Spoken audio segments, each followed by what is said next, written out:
The testing facility was cold and sterile, filled with the kind of silence that made people uncomfortable. Rows of chairs lined the waiting area, each one occupied by a cadet from a different world. Some had scales, others had fur, and a few glowed faintly with bioluminescent patterns that pulsed in rhythm with their anxiety. Elena Rodriguez sat quietly in her seat, hands folded in her lap, watching the proceedings with mild curiosity. She had arrived at the Galactic Military Academy 6 weeks ago, one of only 12 humans in a student body of thousands. Earth had only recently joined the galactic community, and humans were still a novelty to most species. A sharp cry echoed from inside the testing chamber. Through the transparent wall, Elena watched as a Quilvan cadet stumbled out, supported by 2 medical staff. The insectoid alien's compound eyes were dim, and its legs barely held its weight. The attending physician, a floating Delmar encased in a protective sphere of liquid, administered something through an injection port in the Quilvan's exoskeleton. Level 3 failure, someone muttered nearby. Poor thing. Elena glanced at the speaker, a Horth cadet with deep blue skin and 4 arms. The Horth looked terrified, its eyes fixed on the testing chamber door. Is it really that bad? Elena asked. The Horth turned to her, all 4 eyes widening. You are human, yes? From the death world? Earth, yeah. Elena smiled. I'm Elena. I am Courtvel. The Horth's voice trembled slightly. And yes, it is truly that bad. The pain tolerance test. It is the most difficult assessment in the academy. Many cadets fail. Some require therapy afterward. What exactly does it do? The neural stimulator sends pain signals directly into your nervous system. It bypasses your body entirely and speaks to your brain. Courtvel shuddered. There is no escaping it, no way to block it out. It simply makes you feel pain at whatever level they set. Ha, Elena said. That's pretty advanced technology. Advanced and terrible, Courtvel agreed. My homeworld is peaceful. We have not experienced war in 3,000 years. Pain is not something we are accustomed to. Before Elena could respond, a voice called out from the testing station. Next candidate. Cadet Elena Rodriguez. Elena stood up, smoothing down her uniform. Guess that's me. Wish me luck. May your ancestors guide you, Courtvel whispered. Elena walked across the facility floor, aware that many eyes were following her. Humans were still strange to most of the galaxy, bipedal mammals from a world so dangerous that it carried a Class 9 hazard warning. She had heard the whispers in the corridors, the rumors about her species. Deathworlders, they called them. Survivors from a planet that tried to kill everything living on it. The administrator waiting for her was a Vorlax named Quentek. He had 3 eyes arranged in a triangle pattern on his elongated head, and his skin was a pale green that shifted to yellow when he was focused. Right now he looked very focused. Cadet Rodriguez, he said, his voice surprisingly gentle. Please have a seat. Elena settled into the testing chair. It was designed to accommodate multiple body types, so it adjusted automatically to her human frame. The material was soft but supportive, almost comfortable. Quentek attached several sensors to her temples and wrists. His movements were precise and practiced. These will monitor your vital signs and neural activity during the assessment. Do you understand the purpose of this test? Pain tolerance evaluation, Elena said. To determine combat readiness and ability to function under physical stress. Correct. Quentek tapped his data pad, pulling up her file. His middle eye focused on something on the screen, and his skin flickered through several colors rapidly. Your homeworld? Classification, Death World Class 9. That's what they tell me, Elena said. I have not administered this test to a human before, Quentek admitted. Your species is new to the academy. The system should adapt to your neurological structure, but please inform me immediately if you experience any unusual sensations beyond the intended pain stimuli. Will do. Through the observation window, Elena could see other instructors and medical staff gathering. Word had apparently spread that a human was being tested. She recognized a few of her professors in the crowd. We will begin at level 1, Quentek explained. This represents minor pain, equivalent to a small burn or electrical shock. Most cadets feel discomfort but can easily withstand it. We will progress through the levels at your pace. You may stop the test at any time by speaking the word, cease. Do you understand? Yes, sir. Very well. Quentek moved to the control panel. Beginning calibration. The machine hummed softly. Elena felt a faint tingle as it connected to her neural pathways, mapping the specific frequencies of her human nervous system. It took about 30 seconds. Calibration complete, Quintek announced. Initiating level 1 in 3, 2, 1. Elena waited. She felt something, a slight sensation like static electricity, a tiny pinprick of discomfort that traveled along her nerves and then faded. It was there and then it wasn't. She blinked, processing what she had felt. Quintek was watching his instruments carefully. Vital signs show minor elevation. Neural response detected. How do you feel, cadet? I felt something, Elena said slowly. Like a small shock. But it's gone now. The sensation should be continuous at level 1, Quintek said, concern coloring his voice. His skin shifted to a deeper yellow. You are not experiencing ongoing discomfort? No, sir. Should I be? Quintek checked his equipment, running diagnostics. The system indicates full functionality.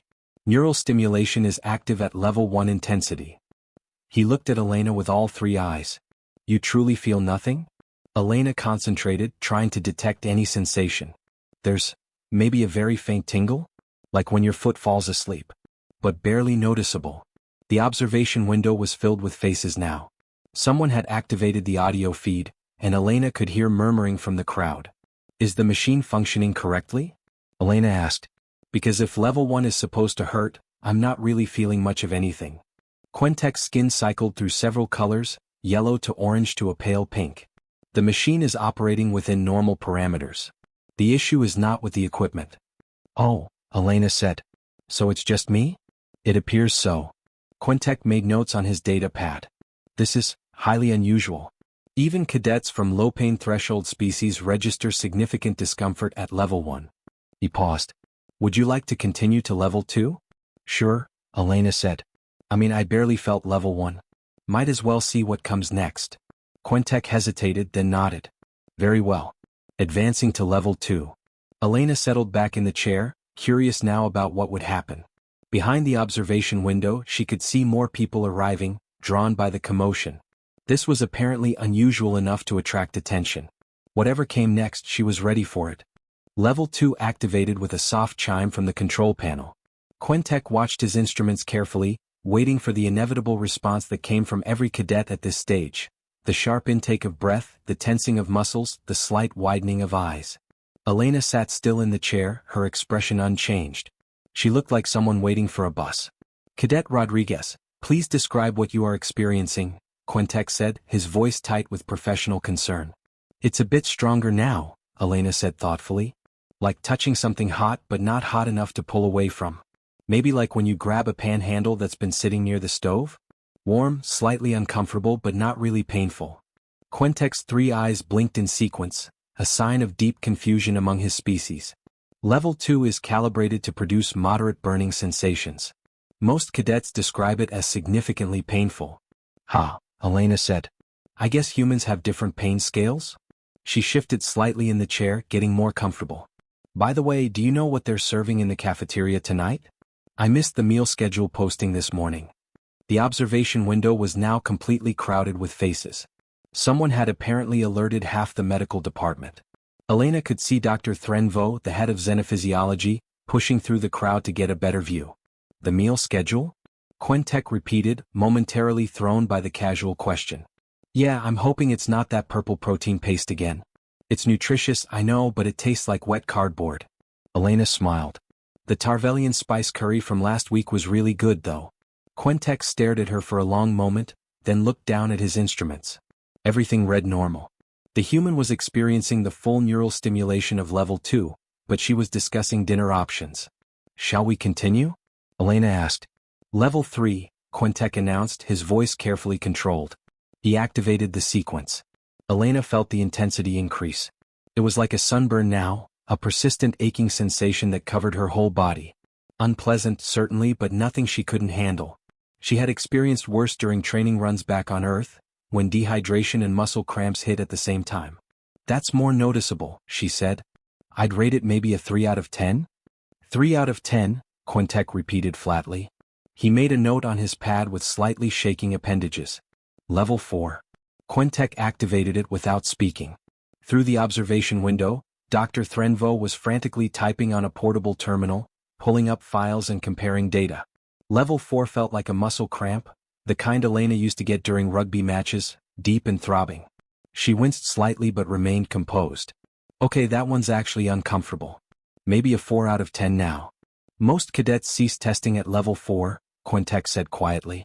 It is considered the threshold of significant pain. Really? Elena looked genuinely surprised. It's really not that bad. Kind of like when you exercise too hard and your muscles ache the next day. Annoying but manageable.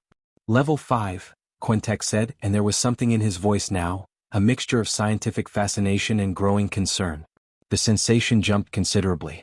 Elena felt at this time, a sharp burning that radiated through her nervous system like electricity.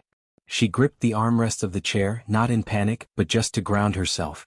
It felt like a bad toothache, or maybe that time she had sprained her ankle during advanced combat training. Okay, that's getting into uncomfortable territory, Elena admitted. Maybe a 5 or 6 out of 10. It's definitely there. The crowd in the observation room had grown silent. Kortvel, the Horth cadet Elena had spoken with earlier, was pressed against the glass, all 4 eyes wide with disbelief. You are experiencing significant discomfort? Quintek asked. Yeah, it's not pleasant, Elena said. But I felt worse. This is probably on par with the time I broke my toe and had to finish a 10-kilometer march. That wasn't fun either. You finished a march with a broken toe? Quintek's skin had gone completely white. Well, yeah. It was a training exercise. You can't just quit because something hurts. Elena paused. Is that not normal? Quintek didn't answer. He simply activated level 6. The pain doubled. Elena's breath caught for a moment as the sensation washed over her. Intense, pressing, demanding attention. It felt like the worst headache she had ever had, combined with a full-body muscle strain. She closed her eyes, breathing steadily, using techniques she had learned for pain management. Level 6, she said after a moment. That's solid. Maybe a 7 out of 10. Getting into the range where I'd actually want painkillers if this were a real injury. Most cadets cannot reach level 6, Quintek said. His voice sounded distant, almost dreamlike. You have now exceeded the average pain tolerance of 87% of all tested species. Oh, that's nice, Elena said, though her voice was slightly strained now. Should we keep going? I mean, I can still talk and think clearly. Isn't that the point of the test? To see if we can function through pain? Dr. Threnvo's voice suddenly came through the intercom. Quintek, what are her vital signs showing? Elevated heart rate, increased respiration, stress hormone production within expected parameters, Quintek reported. But no signs of system shock or neural overload. She is physiologically stable. Fascinating, Dr. Threnvo murmured. Continue the test. Level 7 activated. Elena's hands gripped the armrests harder now. The pain was significant, unavoidable, filling her awareness. It felt like being burned and frozen at the same time, every nerve ending screaming for attention. She gritted her teeth but kept her eyes open. 7 is rough, she managed to say. That's maybe an 8 out of 10. Getting close to what I'd consider serious pain. Cadet Rodriguez, you may cease the test at any time, Quintek reminded her, though he sounded more like he was hoping she would continue than offering an escape. I'm okay, Elena said. Let's see level 8. That's the exceptional threshold, right? You said someone made it to level 11? A Carvosian warlord with 15 years of combat experience, Quintek confirmed. Level 8 is reached by less than 5% of all cadets. Well, let's see how a human does, Elena said. Level 8 engaged with a deep hum from the machine. The pain crashed over Elena like a physical force. It was intense, all-consuming, the kind of sensation that demanded reaction. Her body went rigid, every muscle tensing involuntarily. Sweat beaded on her forehead. Her breathing became shallow and quick. And then, after 10 seconds of adjustment, Elena relaxed slightly. She rolled her shoulders, testing her body's response. The pain was there, absolutely there, impossible to ignore, but it wasn't incapacitating. It wasn't stopping her from thinking or moving. She looked at Quintek with genuine curiosity. So, Elena said, her voice steady despite everything, are we beginning the actual test? Or was that the whole assessment? The observation room erupted in shocked murmurs. Quintek's skin cycled through every color in the Vorlax spectrum before settling on a pale, stunned blue. Dr. Threnvo practically burst through the testing chamber door, her floating containment sphere bobbing with agitation. Behind her came 3 other members of the xenophysiology department, each carrying portable scanners and data tablets. The observation room had transformed into an impromptu emergency consultation center. Pause the test, Dr. Threnvo commanded. Maintain level 8 stimulation but do not advance further until we understand what is happening. Quintek nodded, clearly relieved to have support. She is stable at level 8. No signs of shock or system failure. Elena remained in the chair, still experiencing the full intensity of level 8. The pain was constant and demanding, but she had found a rhythm with it, acknowledging it without letting it control her. She watched the doctors with mild interest, like a patient waiting for test results. Cadet Rodriguez. Dr. Threnvo floated closer, her large eyes examining Elena through the transparent sphere. I need to ask you several questions. Your answers are crucial for understanding what we are observing. Sure, Elena said. Her voice was calm, though speaking required effort. Happy to help. Have you undergone any genetic modifications? Any neural augmentation? Any pain suppression implants or pharmaceutical treatments? No, ma'am. I'm baseline human. No modifications at all. Dr. Threnvo consulted her tablet. Your file indicates you grew up on Earth in a region called Colorado? Is this correct? Yes, ma'am. Denver area mostly. Spent summers in the mountains. And you participated in physical activities there? Another doctor, a Kelleran with 6 limbs, was scanning Elena with a device that hummed softly. Oh yeah, lots of activities. I played rugby from age 12 to 18. Did track and field. Rock climbing. Hiking. Pretty normal stuff for Earth. Rugby, Dr. Threnvo repeated the word slowly, accessing the definition from the galactic database. Her eyes widened as she read. This is a contact sport where participants deliberately collide with each other at high speed? That's a pretty accurate description, Elena said with a slight smile. It's fun though. Great team building. The Kelleran doctor made a choking sound. The injury statistics for this activity are alarming. Broken bones, torn ligaments, concussions. Yeah, I broke my collarbone twice, had 3 concussions and tore my ACL once, Elena said matter-of-factly. That's actually pretty mild compared to some of my teammates. Sarah broke her arm so badly the bone came through the skin, and she was back playing 3 months later. Complete silence fell over the chamber. Every alien present stared at Elena with expressions ranging from horror to disbelief. You continued this activity after sustaining multiple serious injuries? Dr. Threnvo asked carefully. Well, yeah. You heal up and then you go back. That's just how it works. Elena shifted in the chair. Is it okay if I adjust my position? This chair is starting to make my back stiff. You are experiencing discomfort from the chair? Quintek asked incredulously. While enduring level 8 neural stimulation? The stimulation is unpleasant, but it's not actually damaging anything, Elena explained. The chair stiffness is real physical discomfort. That actually bothers me more because I know it'll cause problems later. Dr. Threnvo made rapid notes. Fascinating. You are able to distinguish between simulated pain and actual physical discomfort, and you prioritize the real threat over the simulated one. I guess so, Elena said. I mean, the test pain will end when you turn off the machine. The back pain will stay with me if I don't address it. Another doctor, a small avian species called prill, spoke up in a high-pitched voice. In your rugby activity when you sustained injuries, did you receive immediate medical care? Depends on the injury. For the collarbone breaks, yeah, I went to the hospital. For smaller stuff, bruises, minor cuts, sprains, you usually just ice it and keep going. Keep going? The prill doctor repeated. Sure. If you stopped every time something hurt, you'd never finish a game. Elena seemed genuinely confused by their confusion. Pain is just information. It tells you something is wrong, but it doesn't mean you have to stop what you're doing. Dr. Threnvo exchanged glances with her colleagues. Cadet Rodriguez, I need you to understand something. Most species in the galaxy evolved on worlds with relatively stable, safe environments.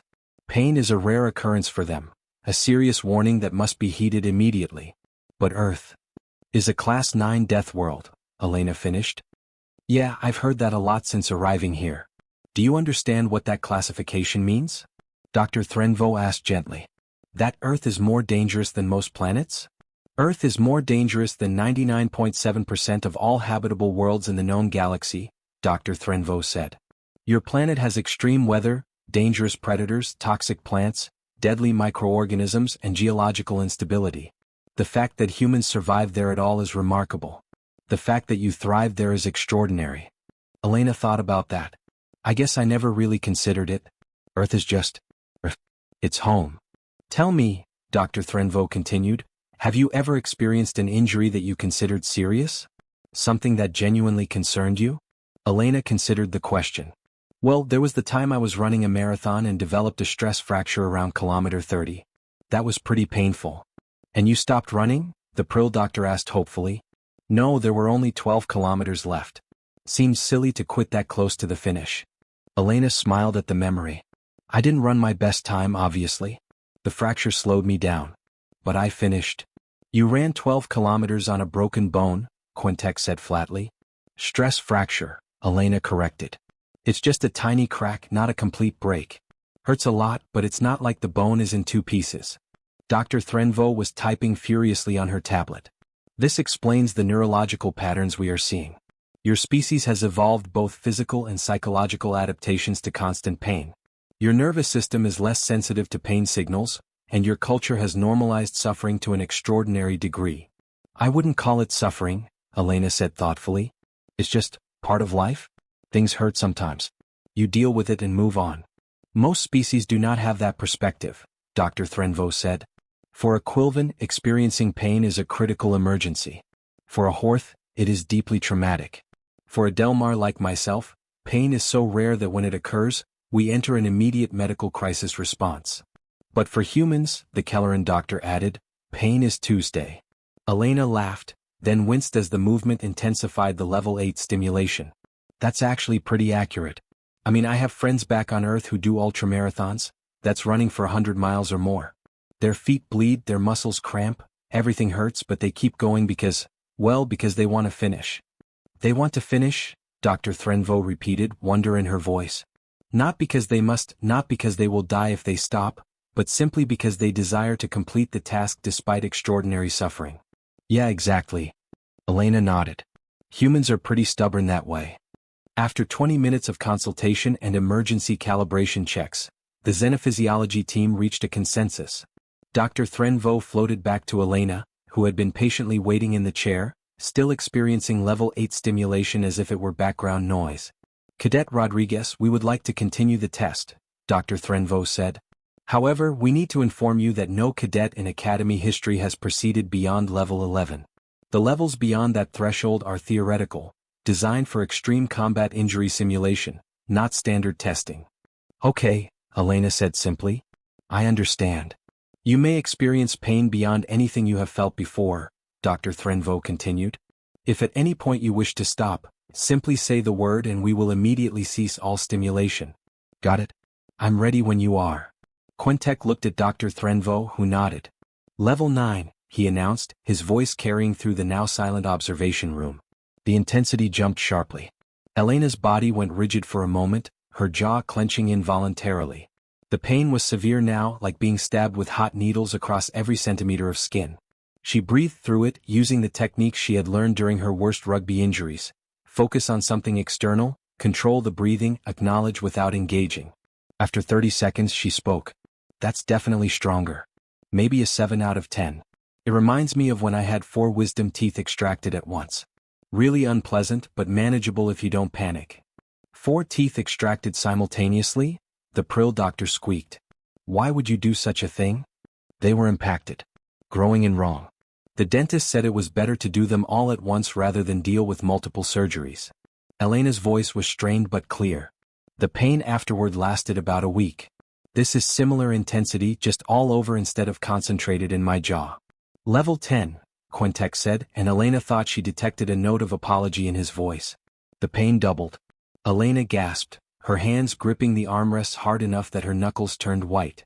This was serious pain now, the kind that demanded attention and respect. It felt like every muscle was tearing simultaneously, like bones grinding against each other, like fire spreading through her veins. That's solid, Elena managed after a moment. 7.5. Definitely in the territory of my worst injuries. Comparable to when I tore my ACL, that moment when it ripped and I knew something was really wrong. But you are still conscious and communicative, Dr. Threnvo observed, studying her readouts with fascination. Yeah, the pain isn't affecting my ability to think. It just hurts a lot. Elena closed her eyes, concentrating on her breathing. Can I ask a question? Of course. What happens to cadets who fail this test? Do they get dismissed from the academy? The question surprised everyone. Here was a human experiencing pain that would hospitalize most species, and she was concerned about academy policy. No, Dr. Threnvo said gently. Pain tolerance testing is for assignment purposes, not elimination. Cadets with lower pain tolerance are assigned to positions where injury is less likely, technical roles, command positions, support operations. That makes sense, Elena said. Different strengths for different roles. Smart system. Level 11, Quintek announced, his voice barely above a whisper. Elena's entire body convulsed as the stimulation increased again. A small sound escaped her throat, not quite a scream but close.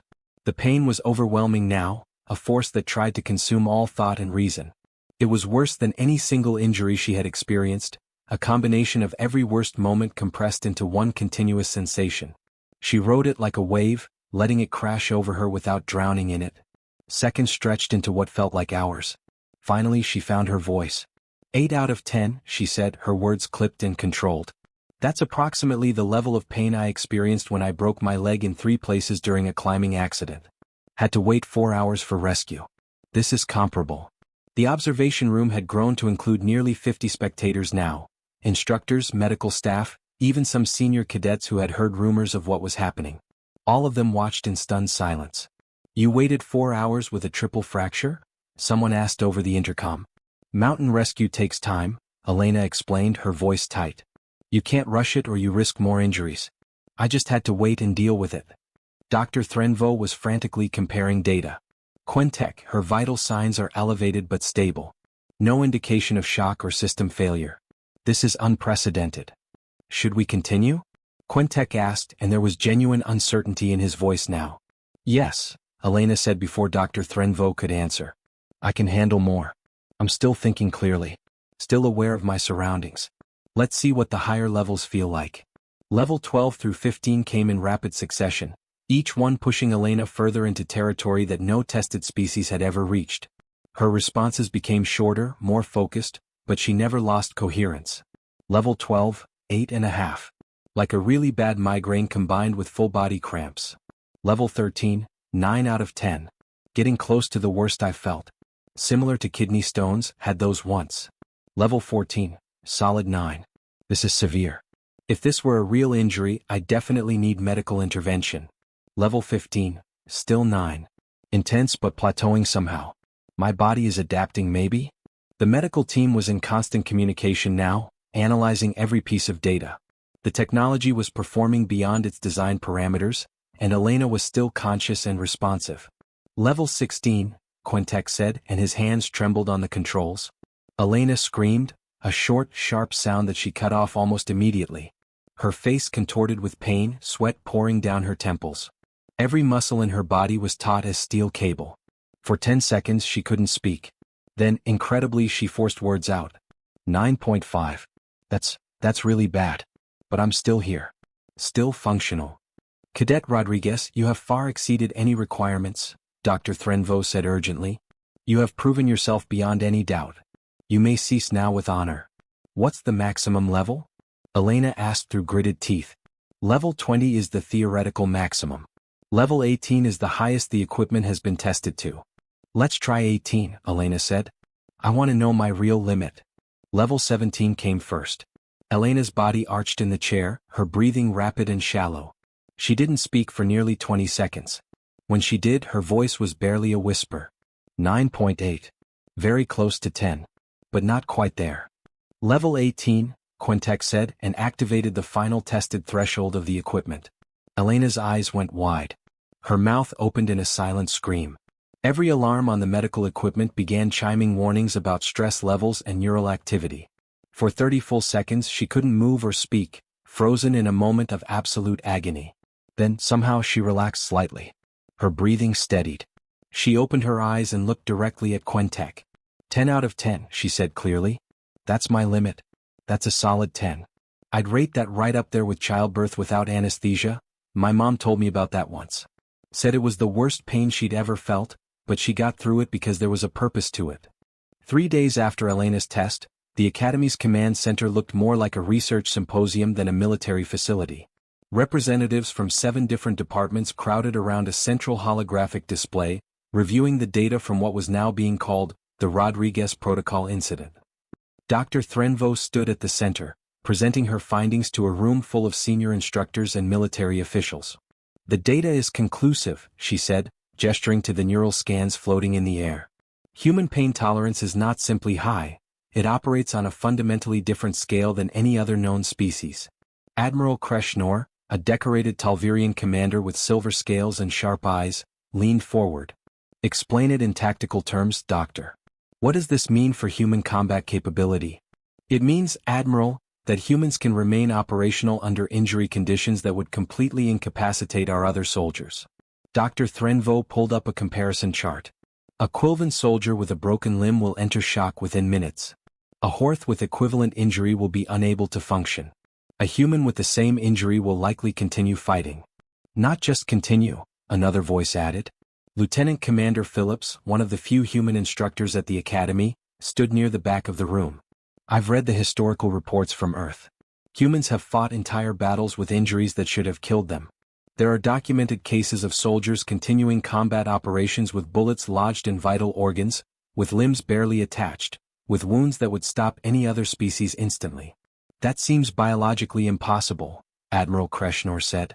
"It should be," Dr. Threnvo agreed. "But Earth's environment created evolutionary pressure that other worlds never experienced. Humans developed redundant pain management systems, enhanced endorphin production and cultural frameworks that normalize suffering. To a human, extreme pain is temporary and survivable. To most species, it is catastrophic." On the holographic display, Elena's test results played in a continuous loop. Her vital signs, her neural patterns, her physiological responses, all of it painted a picture of a species that had evolved to treat agony as an inconvenience. "We tested 3 more human cadets after Cadet Rodriguez," Dr. Threnvo continued. "Cadet Mitchell reached level 16 before rating the pain as intolerable. Cadet Wong reached level 17. Cadet Patel stopped at level 14, but only because he was worried about missing his afternoon training session." A ripple of disbelief moved through the room. Cadet Patel's exact words were, "This is pretty bad, but I have tactical exercises in an hour and I should probably stretch first," Dr. Threnvo read from her notes. He was more concerned about being late to class than about the level 14 neural stimulation he was experiencing. Meanwhile, in the Academy's Combat Simulation Center, Elena was demonstrating exactly why the command staff was so concerned. She moved through an advanced close-quarters combat scenario, facing holographic opponents designed to test reaction time and pain response. The simulation struck her, a calculated hit to the ribs that would simulate a cracked bone. Warning signals flashed on her heads-up display. Most cadets would retreat at this point, seeking cover to recover. Elena barely slowed down. She pivoted, used her momentum to strike back and continued pressing forward. Another hit landed on her shoulder, simulated dislocation. She adjusted her grip on her weapon, compensated for the reduced mobility and kept fighting. Kortvel, the Horth cadet who had spoken with Elena before her test, watched from the observation deck with several other cadets. "How is she still moving?" he whispered. "Pain tolerance," another cadet answered, a Kelleran named Tix Ven. "The humans don't stop when they hurt. They just keep going." In the simulation, Elena took a hit that should have been disabling, a strike to the knee that simulated a torn ligament. She stumbled, caught herself, and continued fighting from a modified stance. Her movements were slower now, less graceful, but no less effective. The simulation ended with Elena victorious, standing over 6 defeated holographic opponents despite carrying what should have been 3 incapacitating injuries. She limped out of the simulation chamber, sweating and breathing hard. The simulated pain faded immediately once the program ended, but the exertion was real. "That was harder than usual," she said to the training supervisor, a patient Delmar named Ven Cole. "The knee injury really limited my mobility options." "You received what we classify as mission-ending injuries," Ven Cole said, reviewing the combat data. 3 separate hits that should have removed you from combat capability. Yet you continued to not only fight but to win the engagement. "The injuries weren't real," Elena said, stretching her completely undamaged knee. "I knew they were simulated, so there was no reason to stop. If they had been real, I'd probably have kept going anyway until the threat was neutralized. You don't get to choose when you stop fighting, the situation does." Ven Cole made notes on her tablet, adding to the growing file on human combat psychology. "This is the 4th training session this week where you have demonstrated what we call catastrophic injury continuation. Are you aware that this capability is unique to your species?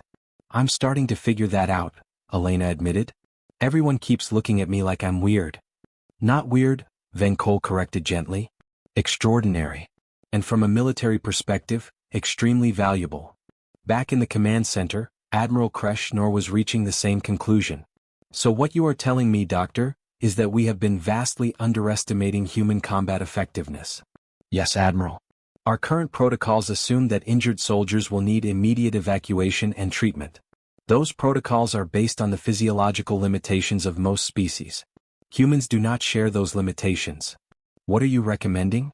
Dr. Threnvo pulled up a new document, a proposal she had been working on for the past 72 hours. First, we need to revise the pain tolerance testing protocols. The current system cannot accurately measure human capability. Second, we need to adjust combat role assignments. Humans should not be excluded from high-risk positions based on injury probability. They are uniquely suited for such roles. Third, and most importantly, we need to educate other species about human pain tolerance so they do not mistake human operational continuity for lack of injury. Explain that last point, Admiral Kreshnor said. If a Quilvan soldier sees a human continuing to fight with what appears to be a severe injury, they may assume the injury is minor. This could lead to humans not receiving necessary medical care because other species cannot accurately assess their condition. Dr. Threnvo highlighted several concerning scenarios. We need clear protocols. Humans will often say they are fine when they are seriously injured. Medical personnel must be trained to evaluate humans based on objective criteria, not on the human self-assessment. Lieutenant Commander Phillips spoke up again. The doctor is right. I once finished a training exercise with a partially collapsed lung. Didn't realize it was serious until the medics forced me into an examination.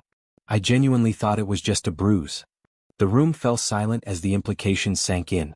Admiral Kreshnor studied the data for a long moment, then made his decision. Approved. All recommendations approved. Draft new protocols and distribute them fleet-wide. He paused. And add a warning label to all human personnel files. A warning label, sir? Dr. Threnvo asked. Yes. Something along the lines of, human operational capacity continues well beyond indicated injury thresholds. Do not assume functional capability indicates absence of serious harm. Mandatory medical evaluation required for all combat-related injuries regardless of human self-assessment. Dr. Threnvo smiled, a strange expression for a Delmar. That is remarkably accurate, Admiral. That evening, Elena sat in the academy cafeteria with a group of cadets from various species. They were discussing the day's training, comparing notes and experiences. The combat simulation today was brutal, Tixven said, prodding his meal with uncertainty. I took one hit to the torso and had to withdraw immediately. The pain simulation was too intense. It was pretty rough, Elena agreed, taking a bite of something that almost tasted like earth chicken. But once you get used to working through the discomfort, it gets easier to stay focused on the objective. Courtvel stared at her with all four eyes.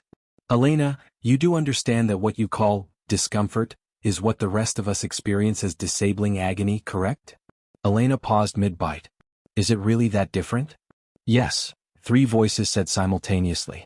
Elena thought about that, remembering all the shocked faces during her pain tolerance test, all the medical discussions, all the careful observations. I guess Earth really did prepare us differently than other worlds prepared their people. Your world tried to kill you constantly, Tixven said. Our worlds nurtured us. The difference shows. Earth's not that bad, Elena protested. Sure, there are hurricanes and earthquakes and predators and diseases and extreme temperatures and... She stopped, seeing their expressions. Okay, maybe it is that bad. But it's home. And I guess it made us pretty good at dealing with things that hurt. Pretty good, Courtvel repeated dryly. The human gift for understatement continues to astound me. Elena laughed, and the sound carried through the cafeteria, warm and genuine, the sound of someone who had faced down level 18 neural stimulation and came out the other side still able to find joy in simple moments. In his office, Quentek was completing his final report. The last line read, Conclusion, human pain tolerance exceeds measurable parameters. Species classification updated to reflect unique combat capability. Recommendation. In future conflicts, humanity's greatest weapon may not be their technology or their tactics, but simply their fundamental inability to recognize when they should stop fighting.